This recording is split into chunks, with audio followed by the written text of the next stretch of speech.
আসসালামু আলাইকুম। আজ আমরা এমন একটা স্বাস্থ্য সংকট নিয়ে কথা বলবো যেটা কিন্তু বিশ্বজুড়ে লক্ষ লক্ষ মানুষকে একদম নীরবে, বলা যায় পর্দার আড়ালে প্রভাবিত করে চলেছে। তো চলুন এই অদৃশ্য সংগ্রামে গভীরে গিয়ে দেখি বিষয়টা আসলে কি।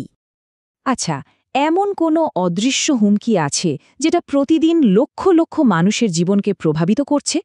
প্রশ্নটা কিন্তু ভাবার মতো, তাই না? আর এর উত্তরটা লুকিয়ে আছে আমাদের প্রতিটি নিঃশ্বাসে। হ্যাঁ, আমরা কথা বলছি ক্রনিক রেসপিরেটরি ডিজিজ বা সিআরডি নিয়ে, মানে দীর্ঘস্থায়ী শ্বাসতন্ত্রের রোগ।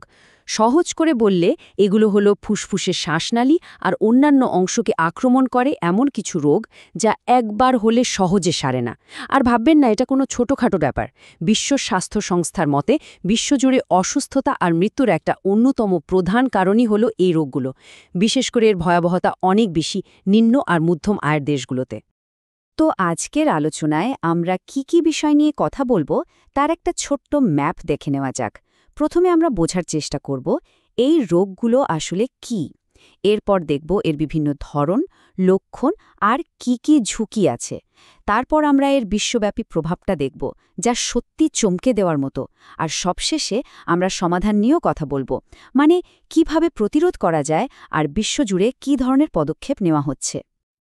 আচ্ছা, তাহলে চলুন এবার একটু বিস্তারিতভাবে বিষয়টা দেখা যাক। শুরুতেই একটা খুব জরুরি কথা বলে নিই। এই যে আমরা সিআরডি বলছি, এটা কিন্তু কোনো একটা রোগ না। এটা আসলে অনেকগুলো রোগের একটা গ্রুপ বা শ্রেণী। এই গ্রুপের মধ্যে সবচেয়ে পরিচিত কিছু রোগের কথা যদি বলি, তাহলে প্রথমেই আসবে সিওপিডির নাম, যার মধ্যে এমফিসেমা বা ক্রনিক ব্রঙ্কাইটিসের মতো সমস্যাগুলো পড়ে। তারপর তো অ্যাজমা বা হাঁপানি আছেই, যেটা আমাদের অনেকেরই পরিচিত, ফুসফুসের ক্যান্সার, এমনকি অ্যাসবেস্টোসিসের মতো কিছু পেশাগত রোগও কিন্তু এর মধ্যেই পড়ে। শুধু তাই না, ঘুমের মধ্যে শ্বাস-প্রশ্বাসের সমস্যা, যেমন ধরুন স্লিপ অ্যাপনিয়া, সেটাও এই একই ক্যাটাগরির। তো কিভাবে বোঝা যাবে যে ফুসফুসে কোনো সমস্যা হচ্ছে? কিছু সাধারণ লক্ষণ আছে যেগুলোর দিকে খেয়াল রাখা দরকার। যেমন অনেক দিন ধরে কাশি না কমা, অল্পতেই শ্বাসকষ্ট হওয়া, শ্বাস নেওয়ার সময় শোঁ শব্দ বা উইজিং, বুকে একটা চাপা ভাব আর বারবার বুকে ইনফেকশন হওয়া। সাথে থাকতে পারে অস্বাভাবিক ক্লান্তি। মনে রাখতে হবে এইগুলোই কিন্তু ফুসফুসের সমস্যার প্রথম সতর্ক সংকেত। এখন প্রশ্ন হল, এই রোগগুলোর ঝুঁকি বাড়ে কেন? দেখুন, এর পেছনে অনেক কারণ আছে, তবে তালিকার একেবারে শীর্ষে আছে তামাক ধূমপান। এটা সিওপিডির জন্য সবচেয়ে বড় কারণ আর অ্যাজমার জন্য একটা বড় ট্রিগার। এরপরে আসে আমাদের চারপাশের বায়ু দূষণ, মানে ঘরের ভেতরের এবং বাইরের দূষণ দুটোই। এছাড়াও কর্মক্ষেত্রে ধুলো বা রাসায়নিকের সংস্পর্শে আসা, বিভিন্ন অ্যালার্জি, এমনকি কিছু জেনেটিক কারণও কিন্তু ঝুঁকি বাড়িয়ে দেয়। এতক্ষণ তো আমরা রোগটা নিয়ে জানলাম, কিন্তু এর প্রভাব বিশ্বজুড়ে ঠিক কতটা মারাত্মক? চলুন এবার সেই ভয়াবহতার দিকে একটু নজর দেয়া যাক। বিশ্ব স্বাস্থ্য সংস্থার কিছু পরিসংখ্যান দেখলে হয়তো আমরা এর আসল ব্যাপ্তিটা বুঝতে পারব। বিশ্ব স্বাস্থ্য সংস্থা খুব সহজ করে একটা কথা বলেছে। দীর্ঘস্থায়ী শ্বাসতন্ত্রের রোগ বিশ্বব্যাপী কোটি কোটি মানুষকে প্রভাবিত করে। ভাবুন একবার, কোটি কোটি মানুষ। শুধু এই একটা লাইনই কিন্তু পুরো চিত্রটা আমাদের সামনে পরিষ্কার করে দেয়। এবার একটা নির্দিষ্ট সংখ্যা দেখি। ৩.২৩ মিলিয়ন, মানে প্রায় ৩২ লক্ষেরও বেশি। ১৯ সালে শুধু একটা মাত্র রোগ সিওপিডিতে আক্রান্ত হয়ে এতগুলো মানুষ মারা গিয়েছে। আর এটা কিন্তু সেই বছর বিশ্বজুড়ে মৃত্যুর তৃতীয় প্রধান কারণ ছিল। ভাবা যায়? সিওপিডির কথা তো শুনলাম, এবার আসি অ্যাজমার কথায়। ২০১৯ সালের হিসাব অনুযায়ী প্রায় ২৬২ মিলিয়ন, মানে ২৬ কোটিরও বেশি মানুষ অ্যাজমায় আক্রান্ত। আর সেই বছর এই রোগে মারা গেছেন প্রায় ৪,৫৫,০০০ মানুষ। কি বিশাল একটা সংখ্যা, তাই না? এই পরিসংখ্যানের পেছনে আরও একটা ভয়াবহ চিত্র লুকিয়ে আছে, আর সেটা হলো বৈষম্য। এই চিত্রটা দেখুন। সিআরডিতে যত মৃত্যু হয় তার ৮০%-এরও বেশি ঘটে নিম্ন আর মধ্যম আয়ের দেশগুলোতে, মানে ঠিক সেই জায়গাগুলোতে যেখানে ভালো স্বাস্থ্যসেবা আর সম্পদ দুটোই খুব সীমিত। আচ্ছা, এত সব ভয়াবহ পরিসংখ্যান শুনে হয়তো অনেকেই হতাশ হচ্ছেন। তবে আশার কথা হলো, এই রোগের বিরুদ্ধে লড়াই করার কিন্তু উপায় আছে। এখন আমরা সেই সমাধানের দিকটাতেই মনোযোগ দেব। এই লড়াইটা মূলত দুইভাবে করা যায়: এক, প্রতিরোধ, আর দুই, ব্যবস্থাপনা।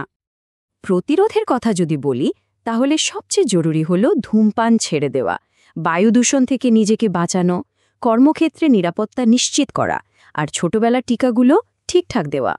অন্যদিকে যদি কারো রোগটা হয়েই যায় তাহলেও কিন্তু জীবনযাত্রার মান উন্নত করা সম্ভব। একেই বলে ম্যানেজমেন্ট বা ব্যবস্থাপনা। এর মধ্যে আছে নিয়মিত ইনহেলার ব্যবহার করা, পালমোনারি রিহ্যাবিলিটেশন প্রোগ্রাম আর খুব দরকার হলে অক্সিজেন থেরাপি নেওয়া। দেখুন, ব্যক্তিগত পর্যায়ে তো আমরা চেষ্টা করবই, কিন্তু এত বড় একটা স্বাস্থ্য সমস্যা মোকাবেলা করতে হলে দরকার বড় আকারের, মানে সম্মিলিত পদক্ষেপ। আসলে প্রতিটি সুস্থ শ্বাসের জন্য এই লড়াইটা কিন্তু আমাদের সবার। তো একটা কার্যকর জনস্বাস্থ্য পরিকল্পনা দেখতে কেমন হতে পারে? এখানে কয়েকটা ধাপ আছে আর সবগুলোই একটার সাথে আরেকটা জড়িত। দেখুন, শুরুটা করতে হবে ঝুঁকি কমানো দিয়ে, যেমন তামাক নিয়ন্ত্রণ করা বা বায়ু দূষণ কমানো। যখন ঝুঁকি কমে আসবে তখন স্বাস্থ্য ব্যবস্থার উপর চাপও কমবে আর রোগ তাড়াতাড়ি ধরা পড়বে। এতে স্বাস্থ্যসেবা আরও শক্তিশালী হবে। আবার যখন স্বাস্থ্যসেবা ভালো হবে আর মানুষের মধ্যে সচেতনতা বাড়বে তখন সরকারের উপর ভালো নীতি তৈরির জন্য একটা চাপ তৈরি হবে। আর এই সব কিছুকে সফল করতে হলে সবার শেষে বিনিয়োগ করতে হবে সমতার উপর। কারণ দারিদ্র্য বা লিঙ্গ বৈষম্যের মতো বিষয়গুলো সমাধান না করলে স্বাস্থ্য সমস্যাও পুরোপুরি সমাধান করা সম্ভব না। আশার কথা হলো বিশ্বজুড়ে কিন্তু এ নিয়ে কাজ হচ্ছে। যেমন বিশ্ব স্বাস্থ্য সংস্থার গার্ড নামের একটা জোট আছে, যারা বিশেষভাবে সিআরডি প্রতিরোধ আর নিয়ন্ত্রণের জন্য কাজ করে।